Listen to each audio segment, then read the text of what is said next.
محمد رسول الله صلى الله عليه وسلم الذي أرسله بالحق بشيرا ونذيرا وداعيا إلى الله بإذنه وسراجا منيرا فقد قال الله تعالى في القرآن العظيم أعوذ بالله من الشيطان الرجيم بسم الله الرحمن الرحيم إن الله وملائكته يصلون على النبي يا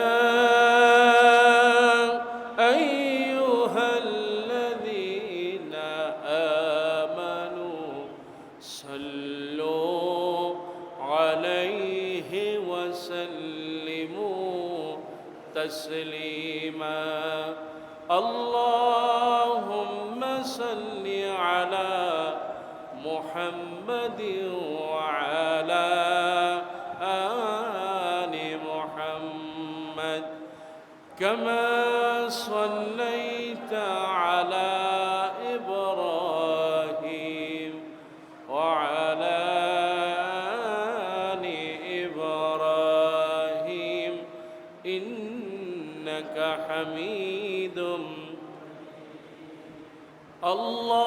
اللهم بارك على محمد وعلى آل محمد كما باركت على إبراهيم وعلى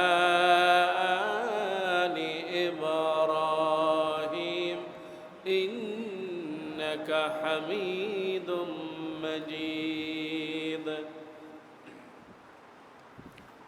সম্মানিত হাজিরিন, প্রাণ প্রিয় দিনদার ভাইয়েরা, পর্দার আড়ালের মা এবং বোনেরা, মহান আল্লাহ সুবহানাহু ওয়া তাআলার কাছে আমরা শুকরিয়া আদায় করছি, আমরা প্রশংসা করছি। আল্লাহর কাছে আমাদের সমস্ত আশা আকাঙ্ক্ষার প্রতীক, সমস্ত মহব্বত এবং ভালোবাসা যার দান, যিনি আমাদেরকে মানুষ হিসেবে সৃষ্টি করেছেন, যিনি আমাদেরকে জান্নাতের সুউচ্চ মাকামের ব্যবস্থা করেছেন, সেই মহান মাবুদের কাছে প্রাণ খুলে আমরা সকলেই পড়ছি আলহামদুলিল্লাহ। শুকরিয়া যত করবেন খুশি হবেন কে? যে আমরা আসতে পেরেছি মসজিদে, এই জন্য খুশি না বেজার? খুশি। কারণ হলো কিছু মানুষ আছে সাপ্তাহিক মুসল্লি, কিছু মুসলমান আছে বাৎসরিক মুসল্লি,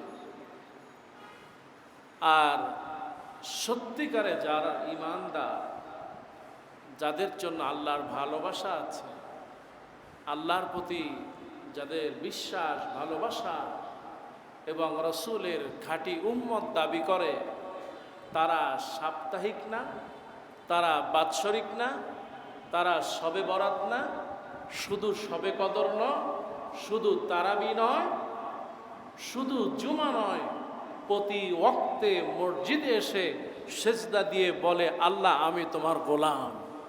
ঠিক কিনা? তো আল্লাহ আমাদেরকে শুধু সাপ্তাহিক মুসলমান না, আমাদেরকে যে প্রতিদিনের মুসলিম হিসেবে কবুল করেছে, সেই জন্য বলি আলহামদুলিল্লাহ। আপনারা এই যে শুক্রবারে আসেন, সওয়াব আছে না নাই? বলেন সওয়াব আছে না নাই? আছে। কি সওয়াব? ইকোটা একটু কমায় দেন, ইকোটা একটু কমায় দেন। সওয়াবটা হচ্ছে ইকোটা, এই যে বাড়ি লাগে, ইকোটা একটু কমায় দেন। সওয়াব, অসংখ্য সওয়াব। কোরআনুল কারিমে একটি সূরায় আল্লাহ দিয়েছেন, সূরাতুল জুমআ। সুবহানাল্লাহ। তাহলে এই জুমার মর্যাদা আছে না? আছে। একটু আলহামদুলিল্লাহ বলবেন না? আল্লাহর নবী, নবী মুহাম্মদ রাসূলুল্লাহ সাল্লাল্লাহু আলাইহি ওয়াসাল্লাম, তিনি এই দিনটাকে, আমরা তো সবাই দরিদ্র, এই দিনটাকে আমাদের জন্য বলে দিলেন ইয়াউমুল ঈদ, ঈদের দিন। বলে সুবহানাল্লাহ। এই জন্য একটু গোসল করে আসে, একটু আতর মাখায় আসে, নতুন একটা জামা পারলে পরে আসে। সবটাই আল্লাহ রসুল এবং আল্লাহকে সন্তুষ্ট করার জন্য। শুধু তাই না, ফজিলত কি? আল্লাহ নবী বলেছেন, কেউ যদি এই শুক্রবার জুমার দিন, নবী বললেন, মান সালাকা তরিকান ইয়ালতামিসু ফিহি ইলমান, এই শুক্রবার দিন জুমার মসজিদে যাবে, খুতবা শুনবে, জ্ঞান অর্জন করবে। এই জন্য যে রাস্তা দিয়া বের হবে, এক রাস্তা দিয়া ঘর থেকে বের হলো জ্ঞান অন্বেষণ করার জন্য, খুতবা শোনার জন্য, কোরআন শোনার জন্য, হাদিস শোনার জন্য। আল্লাহ নবী বলেছেন, মান সালাকা তরিকান ইয়ালতামিসু ফিহি ইলমান সাহালাল্লাহু লাহু তরিকাম মিন তুরুকিল জান্নাহ। আল্লাহ নবী বলেছেন, সে ব্যক্তি এক রাস্তা দিয়া জ্ঞান অন্বেষণের জন্য, জুমার খুতবা শোনার জন্য জুমার মসজিদে গেল, আর এক রাস্তা দিয়া আল্লাহ তার জান্নাতের পথ দেখায় দিলে। নবীজি বললেন, শুধু তাই নয়, যে ব্যক্তি জ্ঞান অন্বেষণের জন্য এই খুতবা শুনতে যায়, তাফসিরুল কোরআন মাহফিলে যায়, যে ব্যক্তি আলেম ওলামাদের মজলিসে যায়, মাদ্রাসায় দ্বীনি শেখার জন্য যায়, আল্লাহ নবী তাদের ব্যাপারে বললেন, নবীজি বললেন, হাত্তান নামলা ফি হুজরিহা, যে ব্যক্তি রাস্তা দিয়া চলে, আল্লাহ নবী বলেছেন, ওই রাস্তার মধ্যে যে পিঁপড়াগুলো থাকে, সেও দোয়া করে, আল্লাহ তুমি তোমার এই বান্দাকে মাফ করে দাও। নবীজি বললেন, শুধু তাই না, ওয়াস্তাগফিরু লাহুমুল মালায়েকা, ফেরেশতা তাদের জন্য দোয়া করে। রব্বুল আলামিন, ওই যে বান্দা কোরআন শোনার জন্য যাচ্ছে, আল্লাহ তুমি দয়া করে তাদেরকে মাফ করে দাও। অনেক ফজিলত। শুধু তাই না, ওগো আমার ভাইরা, আল্লাহ নবী বলেছেন, যে ব্যক্তি জ্ঞান শোনার জন্য, জ্ঞানের জন্য, খুতবা শোনার জন্য মসজিদে যাবে, জুমার সালাত আদায় করবে, খুতবা শুনবে, নবীজি বললেন, কেউ যদি মান আমিলা সালিহান, যে ব্যক্তি একটি বছর যদি কেউ তাহাজ্জুদের নামাজ পড়ে, সিয়ামিহা ওয়া কিয়ামিহা, একটা বছর যদি কেউ তাহাজ্জুদের নামাজ পড়ে, ওই নামাজে যেই সওয়াব হয়, ঘর থেকে আপনি যেই পা দিয়ে দিয়ে মসজিদে আসেন, আল্লাহ নবী বললেন, প্রতি কদমে কদমে 1 বছর তাহাজ্জুদের নামাজের সওয়াব দিয়ে দেওয়া হয়। নবীজি বললেন, না শুধু তাই নয়, ওয়া সিয়ামিহা ওয়া কিয়ামিহা, একটা বছর নফল রোজা রাখলে যেই সওয়াব হবে, আল্লাহ প্রতি কদমে সেই সওয়াব দিয়ে দিবেন। সুবহানাল্লাহ। এই জুমার খুতবাটা এত গুরুত্বপূর্ণ। তবে আমাদের দেশে অধিকাংশ খুতবা যা হয়, বক্তা নিজেও ঘুমায়, খতিব সাহেব নিজেও ঘুমায়, আর শ্রোতারা তো মাশাআল্লাহ কখন যে ঢোকে, হুজুর কি বলল, যাওয়ার পরে কোনো কিছু মনে নাই, ঠিক কিনা? অথচ আল্লাহ রাব্বুল আলামিন বলেছেন, খবরদার, কথা বলবে সবসময় হক কথা, যেই কথা দিয়া ইলেম আসবে, আমল আসবে, ইসলামকে ভালোবাসবে, ইসলামী মানুষের সাথে সম্পর্ক বাড়বে, এমন কথা বলবা, এর বাইরে বলা যাবে। আল্লাহ আমাদের সেই কথাগুলো বলার তৌফিক দিক, বলেন আমিন। জুমার দিনে যে ফজিলত আল্লাহ আমাদের প্রতিটি মানুষকে দান করার তৌফিক দিক, বলেন আমিন। এই জন্য দেখবেন জুমার এত ফজিলত, মাশাআল্লাহ। আপনার নামাজ শুরু হচ্ছে, মুয়াজ্জিন সাহেব ইকামত দিচ্ছে, তারপর ঘর থেকে বেরোচ্ছে, আছে না নাই? আছে না? আবার আলহামদুলিল্লাহ মসজিদুল ইলাতে আবার ব্যতিক্রম, এই জায়গায় আল্লাহ বরকত দিয়ে দেন, বলেন আমিন। আমার ভাইরা চেষ্টা করেন কার আগে কে গিয়ে সওয়াবটা বেশি হাসিল করবেন। সুবহানাল্লাহ। আল্লাহ তুমি বরকত দিয়ে দাও, বলেন আমিন। ভাইরা আমার, আমরা আজ এই সমাজের সবচেয়ে গুরুত্বপূর্ণ একটি বিষয়, সেটা হচ্ছে আমরা দাওয়াতি কাজকে একদম ভুলে গিয়েছি। আজ আমরা দাওয়াত মানুষের কাছে, যেটা সবচেয়ে অন্যতম একটি ফরজিয়াত, নামাজ রোজা যেমনি করে ফরজ, ঠিক তেমনি করে আপনি আরেকজনকে নামাজি বানানো, আরেকজনকে পর্দাশীল বানানো, আরেকজনকে সুদের থেকে ফিরিয়ে আনা, আরেকজনকে অন্যায় দেখলে প্রতিবাদ করা, ঠিক একই ধরনের ফরজ, ঠিক কিনা? আর এই কাজটা, এই দায়ীর কাজটা যারা করবে তারাই হচ্ছে উত্তম জাতি। আল্লাহ পাক বললেন, কুনতুম খায়রা উম্মাতিন উখরিজাত লিন-নাস তা'মুরুনা বিল মা'রুফি ওয়া তানহাউনা আনিল মুনকার। আল্লাহ পাক বলেছেন, মসজিদে বসে আছো, দিনের দাওয়াতি কাজ করো, দিনের দায়ী হিসেবে যে ভালো কাজগুলো করো। আল্লাহ পাক বললেন, কুনতুম খায়রা উম্মাহ। এই যে যুবকটাকে দেখছো, এই যুবকটাই হলো উত্তম জাতি। এই যে বৃদ্ধ মানুষটাকে দেখছো, দিনের জন্য মসজিদে যখন আসে, নিজে আসে আর একজনকে ডেকে নিয়ে আসে। আল্লাহ পাক তাই তো বললেন, কুনতুম খায়রা উম্মাহ উখরিজাত লিন-নাসি তা'মুরুনা বিল মা'রুফ ওয়া তানহাউনা আনিল মুনকার ওয়া তু'মিনুনা বিল্লাহ। সূরা আল ইমরান 110 নম্বর আয়াতে আল্লাহ পাক বলে দিলেন, বান্দারে তোমরাই হলো উত্তম জাতি। উখরিজাত লিন-নাস, কেন সৃষ্টি করা হলো? উখরিজাত লিন-নাস, মানুষের জন্য সৃষ্টি করা হয়েছে। তা'মুরুনা বিল মা'রুফ, তোমরা ভালো কাজের প্রতি মানুষকে ডাকবে। ওয়া তানহাউনা আনিল মুনকার, অন্যায় থেকে ফিরাবে আর ঈমান আনবে যার উপরে তিনি হলেন কে?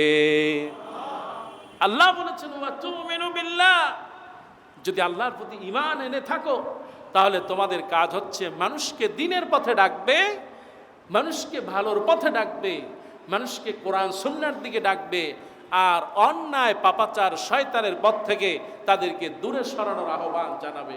তাহলেই তোমরা উত্তম জাতি। সুবহানাল্লাহ। এই কাজটা এখন চিন্তা করে মানুষ, সাধারণ মানুষ চিন্তা করে এই কাজটা তো আমাদের না, এই কাজটা হলো হুজুরদের কাজ। হুজুররা ওয়াজ করবে, মসজিদে খুতবা দেবে, আর নেড়ে তাবলিগের কাজ, তারা তাবলিগে আসবে, 7-8 জন এরকম বের হবে, আর তারাই দাওয়াতি কাজ করবে। আমাদের মনে হয় এই কাজটা না। কথাটা কি এরকম? কথাটা কি এরকম? সকলের জন্য দাওয়াতি কাজ ফরজ করে দিয়েছেন কে? সবাই বলেন কে? কিভাবে? আপনি যদি হুজুর নাও হন, আর এখন তো হুজুর হতে পড়াশোনা লাগে না, হুজুর হতে হলে পাঞ্জাবি একটা থাকলে হয়, দাড়ি থাকলে হয়, টুপি থাকলে হয়। সারা জীবন ধরে মদ খেয়েছে, সুদের কারবার করেছে, ঘুষ খেয়েছে, এখন বয়সটা একটু বেড়ে গিয়েছে মাশাআল্লাহ, এখন হজ করে কিংবা উমরা করে সব কিছু সুন্নাতি লেবাস লাগায় খুব পাক্কা একজন হুজুর, ঠিক কিনা? হুজুরে যদি বলা হয়, হুজুর আপনি একটু মাগরিবের নামাজ পড়ান, কয় বাবা এটা আমাদের কাজ না, এটা আপনারা আছে না নাই? সূরা ফাতিহা বলতে বললে 10 জায়গায় ভুল করবে, ঠিক কিনা? অথচ তারে বানাই দিছে হুজুর। এটা আমাদের দেশে মানুষের ভালোবাসা হুজুরদের প্রতি। বলি আলহামদুলিল্লাহ। আপনারা বলেন আলহামদুলিল্লাহ, তাহলে আপনারা হুজুর, সবাই আমরা হুজুর বলি আলহামদুলিল্লাহ। হুজুর শব্দটা এটা জনাব, এটা মিশরে বা অন্যান্য দেশে বলে শায়েখ। এটা একটা সম্মানজনক পরিভাষা। আল্লাহ এই হুজুরদেরকে কবুল করবো, বলেন আমিন।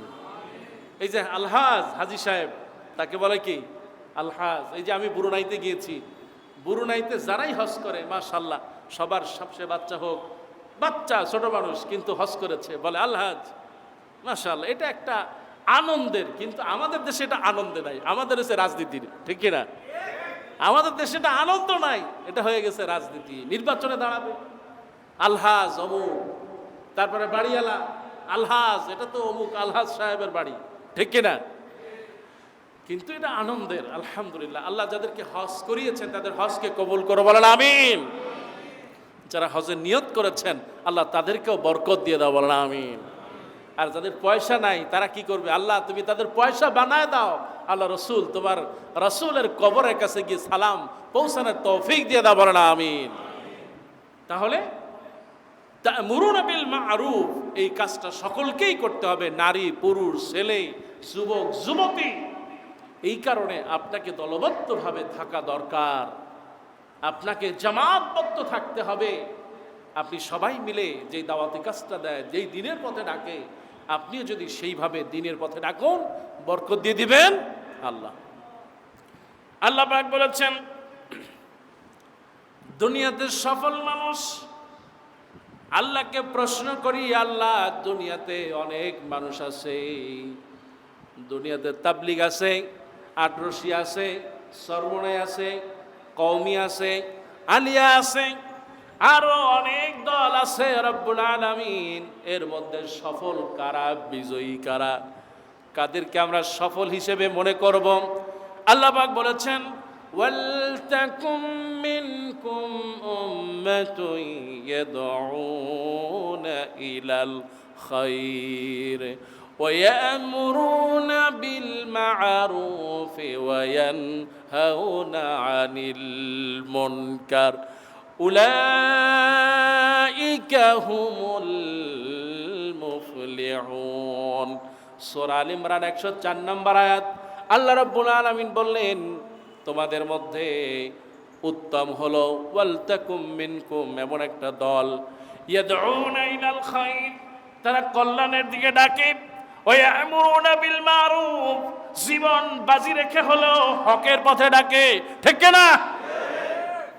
তারা শুধু মিলাদ আর দোয়া নিয়ে নয়, তাসবিহ তাহলিল নিয়ে নয়, তারা শুধু ব্যবসা নিয়ে নয়, ওয়া ইয়া'মুরুনা বিল মা'রুফি ওয়া তানহাউনা আনিল মুনকার ওয়া ইয়ানহাউনা আনিল মুনকার। এই মানুষগুলো হকের পথে ডাকবে, সব সময় হকের পথে থাকবে। কারাগারে যাবে, রক্ত দেবে, জীবন দেবে, ফাঁসির দড়িতে ঝুলবে, অন্যায়ের কথা আপোষ করবে না, ঠিক না? আল্লাহ পাক এদের পরিচয় দিয়েছেন, ওয়া উলাইকা হুমুল মুফলিহুন। এই সফল হচ্ছে তারা যারা মানুষকে দিনের পথে ডাকে আর অন্যায় থেকে বিরত রাখে, এরাই হলো সফল। সুবহানাল্লাহ। সফল মানুষদের পরিচয় আল্লাহ দিয়ে দিলেন। ওকে আমার ভাইয়ারা, এই সফল মানুষদের ব্যাপারে আল্লাহ রাব্বুল আলামিন কত সুন্দর করেই বলেছেন এদের দায়িত্ব কি। এই ক্ষমতাবান বাড়িওয়ালা আছে, তার দায়িত্ব আছে, আছে না নাই? অনেক বাড়িওয়ালা আছে না মাশাআল্লাহ, খুব ক্ষমতাবান, সমাজে খুব প্রভাব রাখে। এই ক্ষমতাশীল তার দায়িত্ব হচ্ছে এই তা'মুরুনা বিল মা'রুফ ওয়া তানহাউনা আনিল মুনকারের কাজ করা। কোন বাড়িওয়ালা যদি বলে দেয়, খবরদার আমার এই বাড়িতে কোনো জেনাকারের জায়গা হবে না, দেখবেন অনেক বাড়িতে কিছু কিছু শুধু যদি মেয়েরা ভাড়া নেয়, কেউ ভাড়া দেবে, মনে করবে যে না এর মধ্যে ঝামেলা আছে, দূরে থাক। এই জন্য ক্ষমতা যার যতটুকু আছে, অফিসের বস তার ক্ষমতা আছে, তার দায়িত্ব হচ্ছে কেউ যদি অন্যায় না করে সেজন্য তার এই ক্ষমতাকে প্রয়োগ করা। আল্লাহ পাক বললেন যার ক্ষমতা আছে তার দায়িত্ব কি? আল্লাযীনা ইম্মাক্কান্নাহুম ফিল আরদ, এই জমিনে আল্লাহ যাদেরকে শক্তি দিবেন, ক্ষমতা দিবেন, তাদের কাজ হলো চারটা কাজ করবে। জোরে বলেন কয়টা? কয়টা? যাদের ক্ষমতা থাকবে, শক্তি থাকবে, বল থাকবে, সম্পদ থাকবে, তাদেরকে চারটি কাজ করতে হবে। এক নম্বর হলো আকামুস সালাহ, এরা নামাজ পড়বে, নামাজের জন্য তারা কায়েম করবে, নামাজ কায়েম করবে, নামাজের জন্য অর্ডার করে দেবে। আজকে অফিসে যারা আছে সবাই নামাজ পড়বা। আল্লাহু আকবার। সাধারণ অফিস, বস নিজেও নামাজ পড়ে, বসের অধীনে আছে 15 থেকে 20 জন, সবাইকে অর্ডার করে দিবে, জোহর হয়ে যাবে, সবাই মুসলমান যারা আছো কেউ বেনামাজি থাকতে পারবে না। এটাই হচ্ছে অর্ডার। কর্মচারীরা তখন প্রথম খারাপ লাগবে, কিন্তু পরে চিন্তা করবে যে আমার বস যা করছে, আমার আখিরাতের জন্য আমার এই বস যথেষ্ট। সুবহানাল্লাহ, আমার বস পথ দেখিয়ে দিয়েছেন। বেনামাজি অনেক আছে না? এই জন্য এক নম্বর হলো আকামুস সালাহ। আপনি যে নামাজের দাওয়াত তাকে দিলেন, শুধু দাওয়াত দিলেন না, তাকে বল প্রয়োগ করলেন। 2 নম্বর হলো আতুজ যাকাত। আল্লাহ পাক বলেছেন আকামুস সালাহ, এই নামাজ যদি প্রতিষ্ঠিত হয়ে যায় ঘরে ঘরে, অফিসে অফিসে, মসজিদে মসজিদে, এলাকায় এলাকায় যদি নামাজ প্রতিষ্ঠা হয়ে যায়, আল্লাহ পাক বললেন একটা জিনাকারও খুঁজে পাওয়া যাবে না। সুবহান। নামাজ যার আছে অন্যায় পাপাচার থেকে বাঁচিয়ে দিবেন কে? আল্লাহ। এরপরে হলো চারটি কাজ করবে। এক নম্বর হলো নামাজ প্রতিষ্ঠা করবে। এখন নামাজ 2 ভাবে প্রতিষ্ঠা করা যায়। কেউ চিন্তা করে যে রাষ্ট্রীয়ভাবে শুধু নামাজ, শুধু রাষ্ট্রীয়ভাবে নয়, রাষ্ট্রীয়ভাবের বাহিরেও নামাজ আছে। আর রাষ্ট্র কি? আপনার অফিস, এটাই একটা রাষ্ট্র। আপনার এলাকা, এটাই একটা রাষ্ট্র। নিচে নামাজ যখন পড়বেন, নামাজের মধ্যে ফরজ, সুন্নাহ, ওয়াজিব, যেভাবে তারতিব আছে, তারতিল আছে, যেভাবে আল্লাহর ভয় দিয়ে নামাজ পড়া হয়, সুন্দর করে নিয়ম কানুন মেনে নামাজ পড়া, এটাও আকিমুস সালাহ। তবে আকিমুস সালাহর চূড়ান্ত রূপ হলো যেই দেশ মুসলিম দেশ, ইসলামী দেশ, রাষ্ট্রপ্রধান আযান দিয়ে দেবে, রাষ্ট্রীয় চ্যানেলগুলোতে আযান দিয়ে দিবে, আর দেশের সবাই নামাজের জন্য একত্রিত হয়ে যাবে। সুবহানাল্লাহ। যেটা সৌদি আরবে আমরা দেখেছি। আল্লাহু আকবার। আযানের সময় হয়ে যাচ্ছে, আযান হয়ে গেছে, সবাই ব্যস্ত হয়ে গেছে ঝাপ লাগাই দিয়ে কিংবা ঝাপ খোলা রেখে। আল্লাহু আকবার। সুবহানাল্লাহ। চুরি থাকবে না, জেনা থাকবে না, ব্যভিচার থাকবে না। বরকত দিয়ে দিবেন কে? এরপরে হলো আতুজ যাকাত। যাকাত আদায় করবে। তোমার অফিসে যারা আছে, ঘরে আছে, সবাই মিলে যাকাত আদায় করার জন্য অর্ডার করে দিতে হবে। স্ত্রী যদি যাকাত আদায় না করে, প্রয়োজন স্ত্রীকে ছেড়ে দিতে হবে। বিধান কার? সবাই বলেন কার? আমাদের দেশে অনেক স্ত্রী আছে, সোনা গহনা, অসংখ্য সোনা গহনা আছে, এমনি ব্যবহার করে সেটা তো ভিন্ন। 2 না কানে, নাকে, গলায় সামান্য কিছু ব্যবহার করে, এটার ব্যাপারে ফতোয়া ভিন্ন। কিন্তু ঘরে সবচেয়ে অসংখ্য ঘর আছে, প্রতি মাসে একটা সেট পাল্টায়, আছে এরকম অনেক ধনীরা আছে, অন্তত কয়েক কোটি টাকার স্বর্ণ ঘরের মধ্যে আছে, আছে না নাই? আপনি স্বামী, আপনাকে অর্ডার করতে হবে, যদি না শোনে স্ত্রীকে তালাক দিয়ে দিতে হবে। কথা বলেন ঠিক কিনা? তার কারণ হচ্ছে স্ত্রী আপনার অবাধ্য। অবাধ্য স্ত্রী নিয়ে জান্নাতে যাওয়া যাবে? এই জন্য যাকাত আদায় করতে হবে। এটাও একটা দাওয়াতি কাজ। আল্লাহু আকবার। আপনি মনে করছেন যে আপনি শুধু ওয়াজ করতে পারে, হুজুররা ওয়াজ করে, এই করে, খুতবা দেয়, এটাই মনে হয় ওয়াজ। না, এটা হচ্ছে সবচেয়ে বড় ওয়াজ। এরপর আল্লাহ পাক বললেন ওয়ামুরু বিল মা'রুফি ওয়া তানহাউনা আনিল মুনকার। তুমি ভালো কাজের আদেশ করবে আর হলো অন্যায় কাজ থেকে ফিরাবে। এই 4টি কাজ করবে যদি তোমার ক্ষমতা থাকে। এরপরে আল্লাহ নবী কত সুন্দর করে বললেন, বিদায় হজের সময় আল্লাহ নবী বললেন বাল্লিগু আন্নি ওয়ালাউ আয়া। আমার কথা থেকে যদি একটা কথাও শোনো, সেটাও মানুষের কাছে পৌঁছায় দাও। সুবহানাল্লাহ। কেমনে পৌঁছালেন? নামাজ পড়তে আসতেছেন, আর একজনকে ডেকে নিয়ে আসলেন, সওয়াব দিয়ে দিবেন কে? আল্লাহ রাসূল বললেন যে তুমি যখন তাকে ডাকবে, আল্লাহ নবী বলেছেন মান দাইলা হুদা কানা লাহু মিনাল আজরি মিসলা আজরু মান তাবিআহু। নবীজি বলেছেন যে ব্যক্তি মানুষকে ভালো আমলের দিকে ডাকে, নামাজের দিকে ডাকে, যাকাতের দিকে ডাকে, দ্বীনের জন্য ডাকে, ইসলামের জন্য ডাকে, ইসলামী আন্দোলনের জন্য ডাকে, আল্লাহ নবী বলেছেন যে ব্যক্তি ডাকবে আর ওই ব্যক্তি যদি আমল করে, যতটুকু আমল করলে যে সওয়াব হবে, যে ডাকবে ওই সওয়াব তার সমান দিয়ে দেওয়া হবে। যিনি আমল করবেন তারটা কমতি করা হবে না। সুবহানাল্লাহ। সেই জন্য আমাদের সকলকেই দাওয়াতি কাজে শামিল হতে হবে। দাওয়া অন্তত 9টা থেকে 10টা অর্থে ব্যবহৃত হয়েছে। দাওয়া অর্থ ওয়াজ, দাওয়া অর্থে মাওয়াইজা। আল্লাহ পাক বলেছেন উদউ ইলা সাবিলি রাব্বিকা বিল হিকমা ওয়াল মাউইযাতুল হাসানা। তোমরা মানুষকে কৌশলে দ্বীনের পথে ডাকো, আর পিটায় না, বরং সুন্দর করে ওয়াল মাউইযাতুল হাসানা, সুন্দর সুন্দর কথা দিয়া দ্বীনের পথে ডাকো। সুবহানাল্লাহ। কিছু বক্তা আছে দেখবেন, এই যে এখন ওয়াজের বিষয়ে আপনারা দেখবেন চ্যানেলগুলোতে বিভিন্ন ধরনের টক শো হয়, এবং এক একজনের ওয়াজের ব্যাপারে এক এক ধরনের মন্তব্য আছে না? হুজুররা, কিছু হুজুর আছে ওয়াজ করে, মনে হয় ওয়াজ করে না, মনে হয় যেন মানুষ পিটায়। আসলে এরকম। আবার গান কি ওয়াজের মধ্যে, আল্লাহু আকবার, আস্তাগফিরুল্লাহ আল আযীম, হিন্দি গান সব মুখস্থ। তারপরে যেটা বাজারে আসে সেইটাই হুজুররা মুখ দিয়ে চালায়। কি আছে না এরকম খারাপ খারাপ গান? আমি এইটা, আমি সেইটা, অমুক সমুক। আল্লাহ তুমি হেদায়েত দাও, আল্লাহ তুমি হেদায়েত দাও, বলেন আমিন। এত আসতে কেন? জোরে বলেন না আমিন।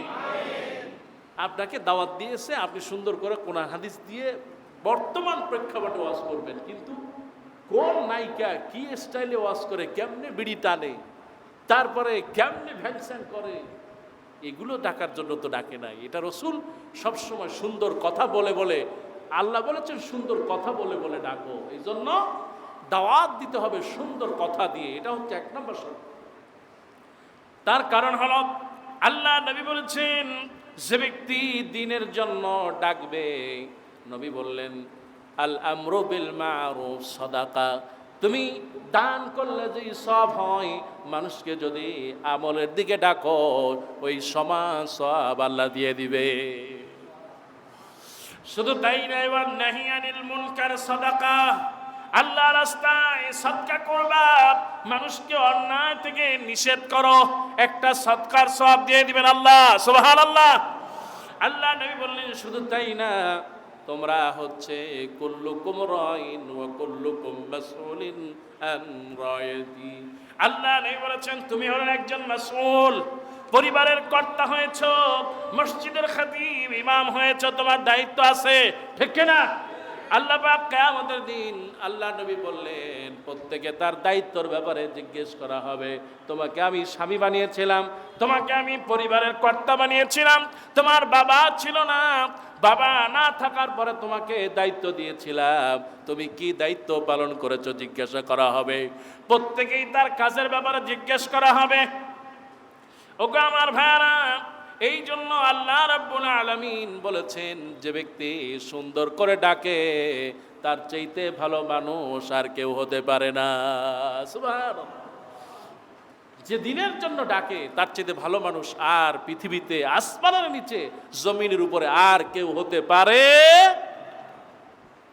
যে দ্বীনের পথে, তাওহীদের পথে, কালেমার পথে, ঈমানের পথে ডাকে, নামাজের জন্য ডাকে, যাকাতের জন্য ডাকে, নিজে আসে, বাচ্চাটাকে সাথে করে মসজিদে নিয়ে আসে। সুবহানাল্লাহ। এই বাচ্চাটা নামাজ পড়লো, শিখলো, যতটা সওয়াব পাবে তার পিতা ভাই তার আমলনামায় পৌঁছায় দেওয়া হবে। সুবহানাল্লাহ। শুধু তাই না, স্ত্রী সুন্দর করে তার স্বামীকে গোসলের পানি গরম করায়া তার বালতিতে ঢেলে দিল, লুঙ্গিটা বাথরুমে রেখে আসলো, গামছাটা দিয়ে আসলো, বাচ্চাকে গোসল করা দিয়া, পাঞ্জাবি পড়ায়া, একটু আতর মাখায়া, এই বাবার সঙ্গে হাতটা ধরায়া যখন দুইজনকে মসজিদে নামাজের জন্য পাঠায় দেয়, আল্লাহর নবী বলেছেন এই দুইজনের সমান সওয়াব তার স্ত্রী পেয়ে গেল। সুবহানাল্লাহ। এই জন্য নিজে এবং পরিবার সবাইকেই দাওয়াতি কাজের মধ্যে শামিল রাখা লাগবে। আল্লাহ পাক বলেছেন, ওয়ামান আহসানু কাওলাম মিম্মান দাআ ইলাল্লাহি ওয়া আমিলা সালিহান। ওই ব্যক্তির যিনি উত্তম আর কে হতে পারে, যে ব্যক্তি মানুষকে দ্বীনের জন্য ডাকে, তাওহীদের জন্য ডাকে, উত্তম কথা দিয়া ডাকে, আর বলে আমি মুসলমান। আমাদের পরিচয়, একমাত্র পরিচয় হচ্ছে আমি কি? সবাই বলেন আমি কি? সবাই বলেন আমি কি? কে জামাত, কে আওয়ামী লীগ, কে বিএনপি, কে আট্রসি, কে কোন দলের, কোন পরিচয় থাকবে? পরিচয় থাকবে একটাই, আমি কি? আমি কি? এই জন্য কাউকে কোনো ভেদাভেদ নয়, তবে শিরক যারা করবে তাদের সাথে কোনো সম্পর্ক থাকবে। আপনাকে যখন কবরে রাখা হবে, আপনি আপনার শরীর থেকে যখন রক্ত বের হয়, এই রক্তটা কিন্তু বলে না কোন দলের রক্ত। আপনি যখন অসুস্থ হয়ে যান, আপনার শরীর কিন্তু বলে না এইটা কোন দলের রোগ। সবাই কিন্তু সমান। এই জন্য কবরে রাখা হবে, আপনার পরিচয় একটাই থাকবে, আপনি হলো মুসলমান। এই মুসলমানের প্রথম যেই দায়িত্ব হলো সেটা হলো লা ইলাহা ইল্লাল্লাহু মুহাম্মাদুর রাসূলুল্লাহ সাল্লাল্লাহু আলাইহি সাল্লাম। এই মুসলমানের এক কালিমা, এক দাবি, এই মুসলমানের এক হচ্ছে কথা। এই মুসলমান সব সময় এক পথে চলবে। এই মুসলমান কেবলমাত্র একজনকে বিশ্বাস করবেন, তিনি কে? আল্লাহ পাক বলেছেন, কুল হুয়াল্লাহু আহাদ আল্লাহুস সামাদ লাম ইয়ালিদ ওয়া লাম ইউলাদ ওয়া লাম ইয়াকুল লাহু কুফুয়ান আহাদ। এই মুসলমান তো এক আল্লাহকে বিশ্বাস করবে, এক আল্লাহর পথে সবাইকে ডাকবে, এক কোরআনের পথে তারা চলবে, কোরআনের কথাই বলবে। আল্লাহ রাব্বুল আলামিন তার সাহাবীরা যেই পথে চলেছেন, আহারে সাহাবীরা এই দাওয়াতের জন্য নিজের জীবন পর্যন্ত বিলিয়ে দিয়েছে। এই সাহাবীরা দাওয়াতের জন্য, দ্বীনের তালিমের জন্য আল্লাহ নবীর কাছে এসে কাফের মুশরিকরা বলেছে, ওগো আল্লাহর নবী, আপনার কিছু সাহাবা আমাদেরকে দেন, আমাদেরকে দ্বীন শিখাবে, তালিম শিখাবে, আমল শিখাবে। আল্লাহ নবী সাহাবীদের এক দল তাদের কথা মতো পাঠিয়ে দিলেন। কিন্তু কাফের মুশরিকরা, বেঈমানেরা, তারা এই মানুষগুলো, দ্বীনের মুআল্লিমগুলো, এই দ্বীন যারা শিখাতো তাদেরকে হত্যা করলো, জবাই করা হলো, হাত পা গুলো কেটে টুকরা টুকরা করা হলো। নাউযুবিল্লাহ। আহা, দ্বীনের জন্য, ঈমানের জন্য, এই তালিমের জন্য সাহাবীদেরকে শহীদ করে দেওয়া হয়েছে, ষড়যন্ত্র করা হয়েছে, মেরে ফেলা হয়েছে, শুলেতে চড়ানো হয়েছে। আজও আছে না নাই? কথা বলেন, জোরে বলেন, আছে না নাই? দ্বীনের জন্য, তাওহীদের জন্য, ঈমানের জন্য আজও মানুষকে গুম হতে হয়, আজও কারাগারে থাকতে হয়। কথা বলেন ঠিক কিনা? সেই জন্য তাওহীদের জন্য সব সময় দাওয়াতবদ্ধ থাকতেই হবে। মনে করতে হবে আপনি যেই দল করেন সেই দলের চাইতে বড় হচ্ছে দাওয়াতি কাজ। দাওয়াত আছে, আপনি মুসলমান আছেন, দাওয়াত নাই, মুসলমান বলার অধিকার আপনার নাই। ঠিক কিনা? মনে করবেন যে অমুকে, আমার তো সমস্যা নাই, আমি তো দাওয়াত দিয়ে লাভ কি? আপনার বাড়ির সামনে যখন কেউ ডাস্টবিন বানায় ফেলে, ময়লা ফেলতে ফেলতে আজকে একটু ফেলবে, কালকে একটু ফেলবে, যখন আপনি এই ময়লা ফেলতে ফেলতে যখন ময়লার স্তূপ হয়ে যাবে, গন্ধ কি আপনারও লাগবে নাকি ওই যারা শুধু নিচতলায় থাকে তারাই লাগবে? কি সবাই লাগবে না? লাগবে। এই জন্য যখন প্রথম ফেলে তখনই প্রতিবাদ করা উচিত। আল্লাহ রাসূল বলেছেন ফামান রাআ মিনকুম মুনকারান ফালইয়ুগাইয়িরু বিয়াদিহি, যখন কোনো অন্যায় দেখবা, অপরাধ দেখবা, তখন তোমরা হাত দিয়ে প্রতিবাদ করবা। যদি ফাইন লাম ইয়াস্তাতিউ ফাবিলিসানিহি, যদি না পারো জবান দিয়ে বলবা, যদি তাও না পারো, শক্তি না থাকে, তাহলে ফাইন লাম ইয়াস্তাতিহু ফাবিকলবিহি, তাহলে অন্তর দিয়ে ঘৃণা করবা। আর আল্লাহ রাসূল বলেন ওয়াযালিকা আযআফাল ঈমান, আর এটা হচ্ছে সবচেয়ে দুর্বল ঈমানের লক্ষণ। এই জন্য অন্তরে ঘৃণা নয়, যখনই অন্যায় দেখবেন হাত দিয়ে প্রতিবাদ করবেন ইনশাআল্লাহ। সবাই বললেন না যে, সবাই বলেন ইনশাআল্লাহ। আল্লাহ তৌফিক দিন, সকলেই বলেন আমিন। কিন্তু আমরা এখন পাল্লা দেই হলো কার দোষ কত বেশি ধরা যায়। দাওয়াতি কাজ করি ঠিকই, কিন্তু দোষটা বেশি বলে বেড়াই, ঠিক কিনা? এটা একটা দাওয়াতি কাজ করে যে ও মুখ দেখছেন নি ভাই, দোকানে বসে চা খায়, গল্প করে আর কয় ভাই ও মুখের খবর জানেন। এটা কিন্তু একটা দাওয়াতি কাজ ঠিকই করছে, শয়তানের দাওয়াতি কাজ, ঠিক কিনা? এই দাওয়াতি কাজটা করা যাবে? সবাই বললেন না যে এই দাওয়াতি কাজ করা যাবে? যারা চুপ থাকলেন তারা মনে এক যাবে নাকি? এই দাওয়াতি কাজ করা যাবে? শয়তানের এই কাজ করা যাবে? ওগো আমার ভাইয়ারা, এই দাওয়াতি কাজে, ইবাদত পালনে, নামাজে, রোজায়, হজ, যাকাতে যদি আপনি অলসতা করেন, আল্লাহর নবী বললেন 4 প্রকার শাস্তি আসবে। নামাজে অলসতা করবে, পর্দায় অলসতা করবে, অন্যায় থেকে বাধা দিতে অলসতা করবে, কয় ওটা তো আমার কাজ না, আমার বাড়ি না, ওটা আরেকজনের বাড়ি এলা, আমার বাড়ি সেফ থাকলে হলো, আগুন লাগছে তারটায় লাগুক, আমি যাব না। আল্লাহ নবী বললেন অবহেলা করবা না। অবহেলা করলে 4টি শাস্তি হবে। 1 নম্বর শাস্তি হলো দুনিয়ায় গজবার শাস্তিতে আল্লাহ ডুবায় রাখবেন। গজব আছে না নাই? সবাই বলেন গজব আছে না নাই? এই যে করোনা, এটা একটা গজব না? এই যে একটা গজব আল্লাহ দিলেন, তার মানে আমরা নামাজে, রোজায়, ইবাদতে, হজ, যাকাতে, পর্দায় সব দিক থেকে পিছায় আছে, ঠিক কিনা? অবহেলা করি সবচেয়ে বেশি। 2 নম্বর হলেন তোমরা যত বেশি আল্লাহর ইবাদতে গাফেল হবে, অবহেলা করবে, আল্লাহর নবী বললেন তোমাদের মধ্যে আল্লাহ পাক পরস্পরের প্রতি সম্প্রীতি আর সৌন্দর্য, সম্প্রীতি, সৌহার্দ্য, ভালোবাসা নষ্ট করে দিবেন। আল্লাহ রাসূল বললেন যে যত তোমরা অবহেলা করবে, পরস্পরের মধ্যে সম্পর্ক, ভালোবাসা, সম্প্রীতি নষ্ট করে দিবেন। কে? এটা আছে না নাই? সমাজে আছে না নাই? আছে। ভাইয়ের প্রতি ভাইয়ের মহব্বত নাই, পরিবারের প্রতি কোনো টান নাই। এটার মূল কারণ হলো আল্লাহর ইবাদতে এবং এই দাওয়াতি কাজে অবহেলা করা। আল্লাহ নবী বললেন 3 নম্বর কাজ হলো যে ব্যক্তি দাওয়াতে অবহেলা করবে, ঈমান আমলে অবহেলা করবে, তার 3 নম্বর শাস্তি হলো তার দোয়া কবুল হবে না, তার দোয়াগুলো আল্লাহ কবুল করবেন না।